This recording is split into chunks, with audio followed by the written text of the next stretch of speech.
ఒకవైపు ఐపీఎల్ కోసం రెడీ అవుతున్న బీసీసీఐకి సీనియర్ క్రికెటర్ల అసంతృప్తి దిమ్మ తిరిగే షాక్ ఇచ్చింది. ఆస్ట్రేలియా టూర్లో వైఫల్యం తర్వాత ప్రక్షాళన అంటూ కొన్ని కొత్త రూల్స్ను తీసుకొచ్చింది బీసీసీఐ.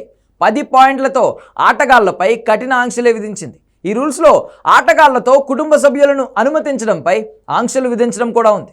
సుదీర్ఘమైన విదేశీ పర్యటనలకు మాత్రమే కుటుంబ సభ్యులను 2 వారాలే అనుమతించాలని పేర్కొంది. తక్కువ వ్యవధి ఉన్న పర్యటనలకు కుటుంబ సభ్యులు అవసరం లేదని స్పష్టం చేసింది.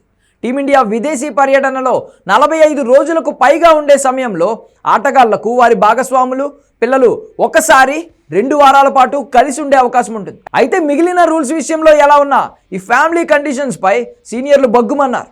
రోహిత్ కోహ్లీతో సహా పలువురు సీనియర్ ఆటగాళ్లు బీసీసీఐపై బహిరంగంగానే అసంతృప్తి వ్యక్తం చేశారు. విరాట్ కోహ్లీ తన అభిప్రాయాన్ని వ్యక్తం చేశారు. కుటుంబ సభ్యులు లేకుండా గదిలో ఒంటరిగా కూర్చుని ఏడవాలా అంటూ ఇచ్చి పడేశాడు. కఠినమైన పరిస్థితులు వస్తే కుటుంబ సభ్యులను కలిస్తే ఎంతో హాయిగా ఉంటుందన్నాడు. వారితో గడిపే సమయాన్ని అసలు నేను వదులుకోలేనని కోహ్లీ తేల్చేశాడు. అటు పలువురు మాజీ క్రికెటర్లు సైతం కోహ్లీ కమెంట్స్కు సపోర్ట్గా నిలిచారు. కోహ్లీకి దిగ్గజ కెప్టెన్ కపిల్ దేవ్ అండగా నిలిచారు.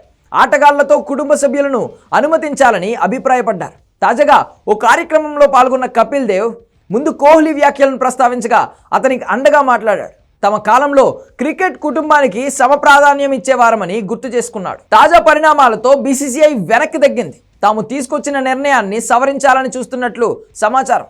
విదేశీ పర్యటనలో తమ కుటుంబ సభ్యులు ఎక్కువ కాలం తమతో పాటు ఉండాలనుకునే ఆటగాళ్లు బీసీసీఐ నుంచి అనుమతి కోసం దరఖాస్తు చేసుకోవచ్చు. బోర్డు తగిన నిర్ణయం తీసుకుంటుందని బీసీసీఐ ఉన్నతాధికారి చెప్పారు.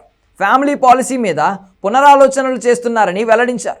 ఆటగాళ్లను కుటుంబ సభ్యులతో ఎక్కువ కాలం ఉండేందుకు అవకాశం ఇవ్వాలని భావిస్తున్నారట. అయితే దీనికి కోచ్ గంభీర్, కెప్టెన్తో పాటు జీఎం ఆపరేషన్స్ పర్మిషన్ తీసుకోవాల్సి ఉంటుందట. ఈ రూల్ గురించి బోర్డు పెద్దలు మరింత లోతుగా ఆలోచిస్తున్నారని సమాచారం. కాగా ఇటీవల జరిగిన ఛాంపియన్స్ ట్రోఫీలో విరాట్ కోహ్లీ, రవీంద్ర జడేజా, మహమ్మద్ షమి వంటి ఆటగాళ్లు తమ కుటుంబాలతో దుబాయ్లో ఉన్నప్పటికీ జట్టుతో కలిసి హోటల్లో బస చేయలేదు. వారి బసకు సంబంధించిన ఖర్చులను బోర్డు కూడా భరించలేదు. ఆటగాళ్లే సొంతంగా చెల్లించుకున్నారు.